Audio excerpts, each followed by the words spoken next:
Okay, Naik? Yes. Can we take a question on to my left? The mic behind. My name is Pascal. I'm a teacher by profession. I'm a Christian. Taking for granted that you agree the Gospels translated in English, which we Christians believe, I will quote these examples.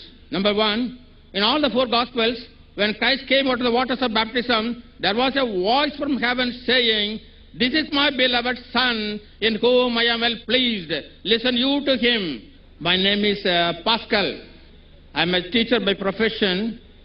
I'm a Christian. Christ came out of the waters of baptism. There was a voice from heaven saying, "This is my beloved Son, in whom I am well pleased.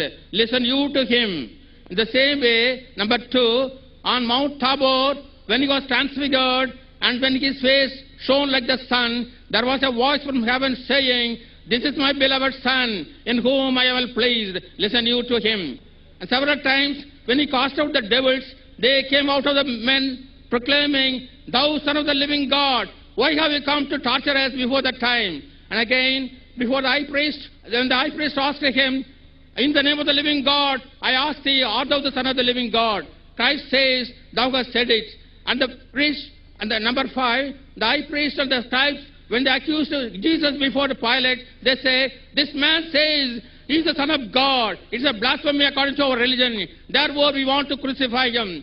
Pilate didn't know about it. The very reason why they wanted to put Christ on the cross is that he claimed himself to be the Son of God. Because even though he didn't directly say, "I am the Son of God," it is indirectly said. Suppose I say, "You are Dr. Zakir, Naik, and you are MBBS doctor," and you tell me, "Yes, brother, you have said it." Is it not amount to saying that yourself saying, "I am Dr. Zakir, Naik, MBBS"?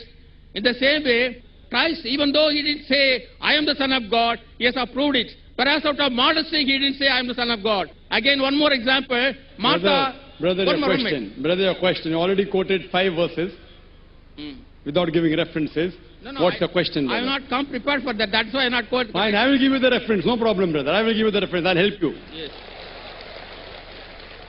I'll help you, brother. No problem. What's your question? Do you mean to say by quoting all these 5 things, Jesus claimed divinity? Yes. Fine, I'll give you a reply. My challenge, brother, was point out a single unequivocal statement in the complete Bible where Jesus Christ, peace be upon him, himself says that I am God, or where he says, "Worship me, I am ready to accept Christianity." You did not point out a single statement, unequivocal statement in the complete Bible where Jesus Christ, peace be upon him, himself says that I am God, or where he says, "Worship me." Here is the Bible, brother.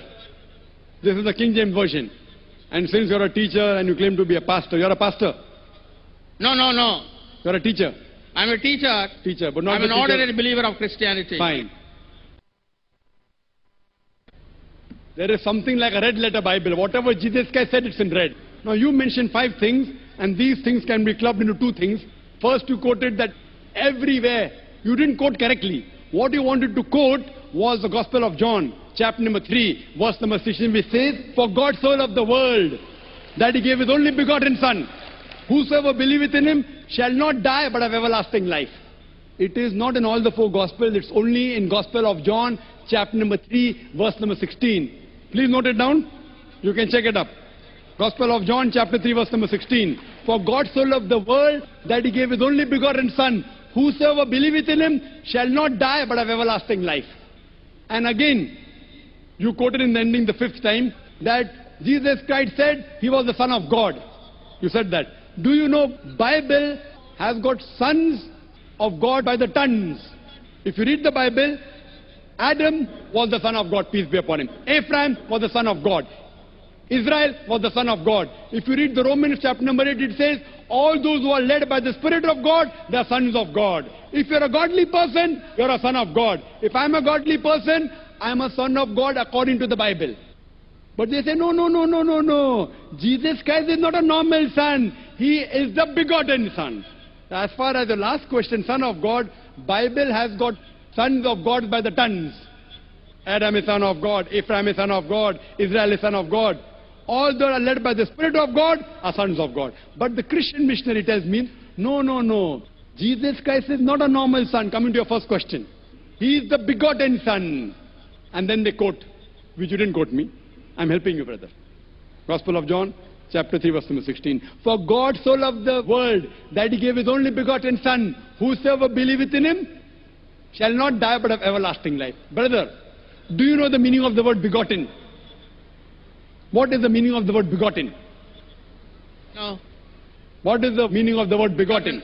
Begotten is not the sense in which you use human sense. See, the word begotten. I am asking you the meaning of the word begotten. Yes, I know. What is the meaning of the word begotten? Begotten, there are two senses. When you say of a human being, he says begotten means the flesh and blood of his son. But when you say of God begotten Son, it doesn't mean that he has a body, is begotten him. It is to say the close association between the Father and the Son. That's all. If you say son, I say, suppose someone comes here and I tell him, my son, he will not mind because he's a young boy. If I tell him that son, come here, he will come. If I say begotten Son, come here, he may punch me on my jaw, insinuating that I had nose-billah, I had sex with his mother. Fine. If I tell to a small boy begotten son, or a young boy of maybe 23 years, then I'm more than 40. If I say begotten Son, come here, he may punch me on my jaw.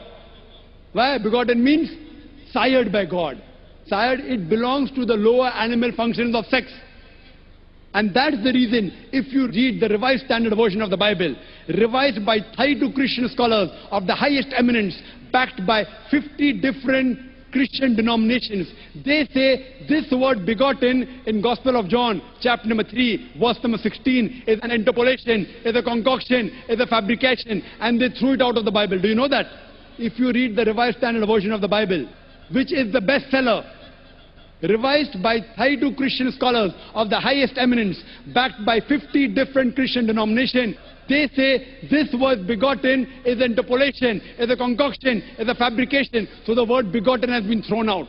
So if you say son, God has got sons by the tons in the Bible. So coming to your first question and the last question, I've answered it. Coming to your second and third, which you mentioned, that he drove out devils. Quote the full verse. You haven't quoted to me the full verse, which I quoted in my talk. According to the Gospel of Matthew, chapter number 12, verse number 28, he said, I cast out devils with the Spirit of God. Gospel of Luke, chapter number 11, verse number 20, I with the finger of God cast out devils. It doesn't say he alone does it, he does it with the help of God. That does not mean he's God. All these verses you quoted, they clearly mention that he was a messenger of God. He wasn't God himself. That is the reason I challenge you. Point out a single unequivocal statement in the complete Bible where Jesus Christ, peace be upon him, himself says that I am God, or where he says worship me. And I'm ready to accept Christianity. Nowhere Jesus ever said that. Just if I tell to the son, son come here, that does not make him my begotten son.